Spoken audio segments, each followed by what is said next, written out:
क्योंकि स्टूडेंट्स को mostly lease पे नहीं मिलता है, क्योंकि इंश्योरेंस का हमें पे करना है। सारे बच्चे ब्रैम्पटन साइड रह रहे थे, एक एक घंटा ट्रैवल कर रहे थे। 3089 मेरा रेंट है, इतनी महंगाई है। Yes, hey guys, hello and welcome back to this channel. This me Vani your boss girl. और फाइनली मुझे एक महीने बाद, ऑलमोस्ट एक महीने बाद अपना अकोमोडेशन मिल रहा है this 15th and I am so excited for it.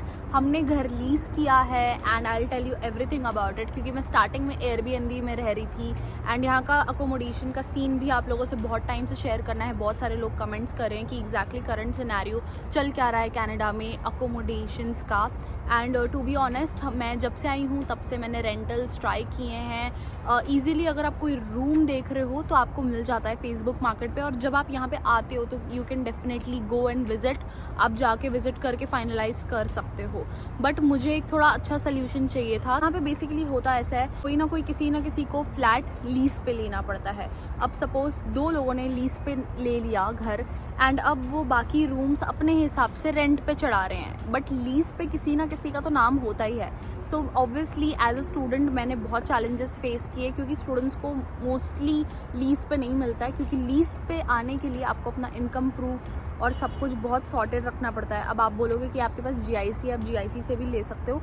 Depend करता है कि अगर रेंट ज़्यादा है और एप्लीकेंट्स का मिला के मंथली उतना इनकम नहीं दिख रहा है तो आपको लीज अप्रूवल नहीं मिलती है। सो मैंने अपनी जीआईसी सर्टिफिकेट, एम्प्लॉयमेंट सर्टिफिकेट सब कुछ दे दिया था, फिर भी हमें एक फ्लैट से रिजेक्ट कर दिया गया। और उसके प्रोसीजर में लिटरली हमें 10 डेज़ हमने वेस्ट किए, क्योंकि हमें लगा सब कुछ परफेक्ट है, हमें मिल ही जाएगा, बट वो हमें नहीं मिला। सो हमने दूसरे ही इसी लोकेलिटी में दूसरा एक ढूंढा एंड वहाँ पे लकीली मेरे जो भाई हैं और एक और लड़की के भाई है, उनके नाम पे, वो लोग फुल टाइम एम्प्लॉयड है, सो उनके नाम पे हमें लीज लेके हमें मिला है। और हमने हमारे भी एप्लीकेशंस उस पर अप्लाई किए थे। हमारी जीआईसी सर्टिफिकेट और एम्प्लॉयमेंट सर्टिफिकेट मैंने अपना लगाया था। मेरी फ्रेंड ने सिर्फ जीआईसी लगाई थी, उसकी जॉब नहीं थी। सो एंड बाकी फिर उन्होंने बोला कि तुम्हारा एप्लीकेशन स्टूडेंट्स का कुछ काम का नहीं है, so we will only consider your brothers. जो 2 भाई हैं, दोनों के, मेरे और हमारी एक और पार्टनर है, उनके ब्रदर। सो उन दोनों के एप्लीकेशंस पे हमें लीज मिल गई। लीज का एग्रीमेंट होता है 1 साल का। सो ये मेरा केस है, बट आप डेफिनेटली वो सारे ऑप्शंस के साथ जा सकते हो जहाँ पे आपको एक रूम मिल रहा है कोई बंगलो में, टाउन हाउस में या फिर फ्लैट में, तो go for that.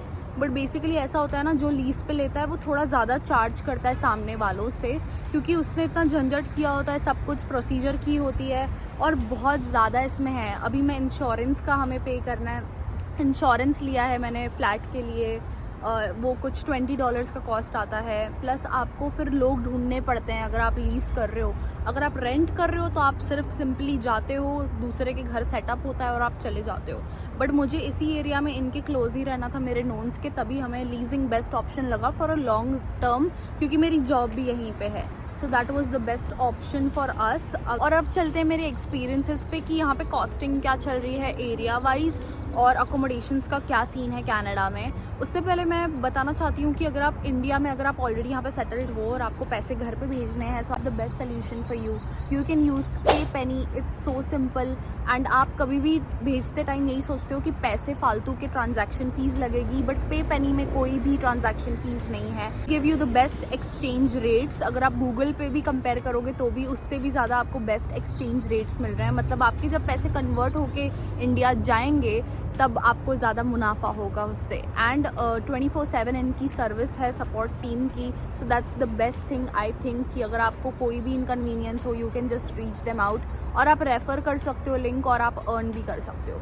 So that's the thing with Pay Penny, it's the best option I think. अगर आपको एज ए इंटरनेशनल स्टूडेंट या PR होल्डर आपको अपने घर पे पैसे भेजने हैं, this is the app for you. तो गाइस, अकोमोडेशंस का सीन अगर मैं कनाडा का बताऊँ, अभी रिसेंटली जो मैंने डिस्कवर किया, मैंने ब्रैम्पटन तक देखा, क्योंकि मोस्टली मैं जब कॉलेज में गई ना तो सारे बच्चे ब्रैम्पटन साइड रह रहे थे, एक एक घंटा ट्रैवल कर रहे थे। और यहाँ पे सारी चीज़ें बहुत दूर है, मतलब मिसीसागा टू मिसीसागा में ½ एन आवर लग जाता है, ब्रैम्पटन टू मिसीसागा में आने में 1 घंटा लग जाता है। So it's normal. अब मेरे लिए भी हो रहा है, पहले बहुत शॉकिंग था कि इतना ट्रैवल करना पड़ता है, but this is the reality. तो इसके लिए प्रिपेयर्ड रहना और मुझे थैंक यू बोलना, क्योंकि मुझे ये रियलिटी नहीं पता था कि इतना ट्रैवल करना पड़ता है। सो ब्रैम्पटन में इट्स लाइक 450-500 में लोगों को मिल जा रहे हैं। और मिसिसागा में my friend is paying like एक छोटे से डेन रूम का, बिकॉज किसी और ने लीज पे लिया है और वो उनको रेंट पे दे रहे हैं, तो फ़ायदा थोड़ा सा तो उठाते ही हैं। सो ही इज़ पेइंग 560, उसमें यूटिलिटीज़ वगैरह इंक्लूडेड है।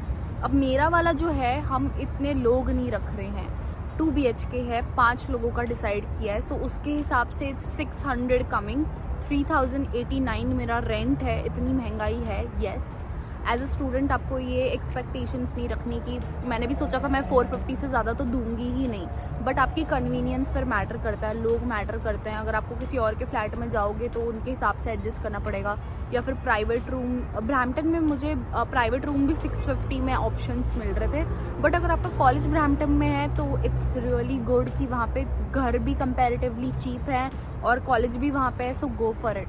बट अगर आपका मिसिसागा में, मिसिसागा और नॉर्थ यॉर्क जहाँ पे मैं रह रही हूँ, इतना कुछ फ़र्क नहीं है। मुझे लग रहा था मिसिसागा सस्ता पड़ेगा नॉर्थ यॉर्क टोरंटो से, बट वैसा कुछ भी नहीं है। वहाँ पे भी अराउंड 600 तो लोग भर ही रहे हैं यूटिलिटीज़ वगैरह मिला के। सो मेरा rent is going to come each person 600 plus मुझे यूटिलिटीज़ ऊपर की 40-50 देना पड़ेगा।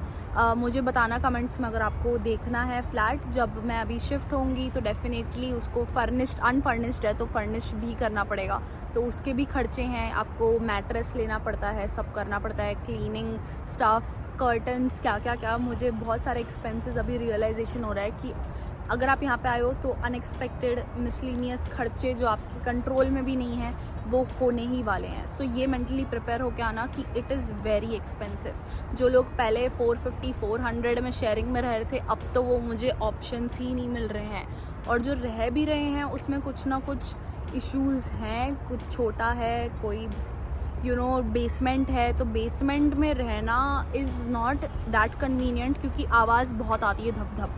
तो दैट्स वाई हमें ग्राउंड फ्लोर का अच्छा सा अपार्टमेंट मिला है, एंड मेरा जॉब पास में है। That's why I chose this area north York, और मुझे ट्रैवल करना पड़ेगा Mississauga. Still it's good, but मेरे ट्रैवलिंग में भी पैसे लगेंगे। So it is comparatively very much expensive जो मैं सोच गई थी इंडिया से, but this is the reality. ऐसा होता है ना कि आप पहले से एयरबीएनबी में आओ। मैं यही सजेस्ट करूँगी सबको कि आप एयरबीएनबी में आओ, एक्सप्लोर करो एरिया और देखो कि कौन सा लोकेशन कन्वीनियंट है आपके कॉलेज से, क्योंकि जो इतने किलोमीटर्स दूर दिखा रहा है ना, ट्रैवलिंग करोगे बहुत दूर पड़ता है। तो अगर कॉलेज के पास या काम के पास, दोनों में से एक जगह के पास आपका होना ही चाहिए आपका लोकेशन, आपका घर, वरना आपकी ट्रैवलिंग में बहुत पैसे वेस्ट होंगे। सो आप पहले एयरबीएनबी लो, जगह को समझो, और best location Facebook market place की हर जगह पे देखो, और नियरेस्ट एटलीस्ट काम के या तो कॉलेज के, दोनों में से कहीं के तो पास में ही घर लेना। And that's what I did. मुझे नॉर्थ यॉर्क में काम मिल गया, I felt it's a good one, so मैंने यहीं पे रहने का डिसाइड किया। 3 दिन मैं अप डाउन करूँगी, उसके खर्चे आएंगे definitely, but I think opportunity matters more, convenient matters more. So उसके हिसाब से मैंने अपना डिसीजन लिया, क्योंकि मेरे लोग इस साइड थे।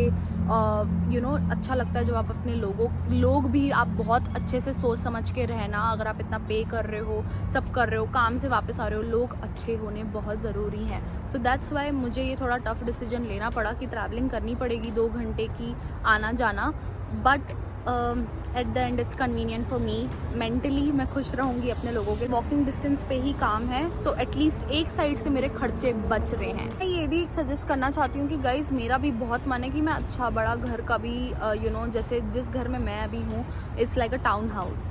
सो वहाँ पे शेयरिंग में अच्छा खासा पड़ता है, बट लीज़ पुरानी है, तो अगर लीज़ पुरानी होती है तो कम पड़ती है, और जो अभी के लीजिंग के रेट्स हैं वो ज़्यादा हैं, सो हमें बहुत महंगा पड़ रहा है। बट यही अगर मैं 1 साल पहले एग्रीमेंट करी होती तो आज के हाउसिंग क्राइसिस में बहुत ज़्यादा प्राइसेस लीजिंग के भी बढ़ गए हैं, करंट रेट्स बढ़ गए हैं। तो आप डेफिनेटली, आपको जो भी रूम्स वगैरह जो भी मिले आपको 500 में, 450 में, शेयरिंग में, तो गो फॉर इट, जाके चेक करके आओ और डन कर दो। मोस्टली 1 तारीख से मिलते हैं। सो हमने ये गलती की कि हमने 1 सितंबर तक हमने वो जो लीजिंग की थी जो कैंसिल हो गई, हमें लगा था 1 सितंबर तक मिल जाएगी, बट देन मेरा एयरबीएनबी भी ख़त्म हो गया। सो मुझे इधर ही नोन्स के पास रहना पड़ा, एंड 15th डेट को हमें मिल रही है। यहाँ पे कोई भी फ्लैट आपको रिन्यू हो के पेंटिंग वगैरह करके देते हैं, तो वो सब चल रहा है वहाँ पे।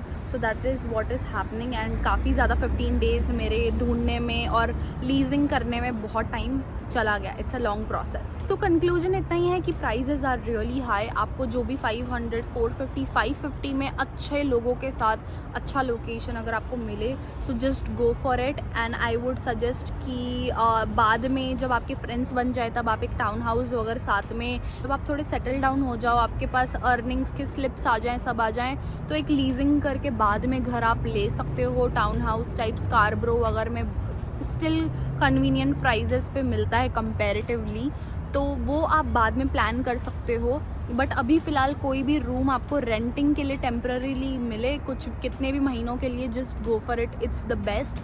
बट मेरे ये ऑप्शन था तो मैंने लीजिंग चूज़ किया और मेरे नाम पे भी लीजिंग हुई नहीं, you can see. So as a student leasing में मत ही फंसो, आई वुड सजेस्ट। मेरे किसी और के नाम पे लीजिंग है इसलिए हो गया, बट बहुत डेज वेस्ट हो जाते हैं। So just go for a simply Facebook market पे एक रूम रेंट कर लेना, जाके बस चेक कर लेना, वाइब चेक कि लोग कैसे हैं और थोड़ा परखो लोगों को, क्योंकि यहाँ पे बहुत स्ट्रेट फॉरवर्ड वाला हिसाब है। Things will work out according to time, eventually you will form a group and बाद में आप अपना लोकेशन चेंज कर लेना। But for initial days 500-600 is something जो यहाँ का शेयरिंग रेट चल ही रहा है, मिसिसागा हो या नॉर्थ यॉर्क हो, टोरंटो हो। बस ब्रैम्पटन थोड़ा सा $50-100 कम है, so you can consider Brampton as well. But अगर दूर पड़ेगा तो ट्रैवलिंग में भी उतने पैसे जाएंगे। सो स्कैम्स से आप बच के रहना, ज़्यादा यहीं पे आके आई वुड सजेस्ट यहीं पे आके ही अपना अकोमोडेशन फाइनल करना। तब तक Airbnb something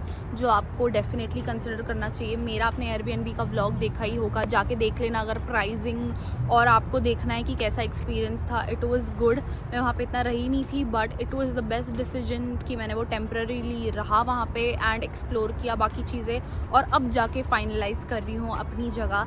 and I really hope that this video help you guys to know the current scenario कि क्या यहाँ पे प्राइसिंग चल रही है और करंट सिनेरियो चल रहा है। So that is it for this video. आपको क्या क्या देखना है मुझे आप कमेंट सेक्शन में बता देना, and I am trying my best कि मैं अपने काम, कॉलेज, ऑनलाइन लेक्चर सबके साथ ये सब आपके साथ शेयर कर पाऊँ frequently. So yeah send me some motivation to keep going and मिलते हैं नेक्स्ट वीडियो में। बाय।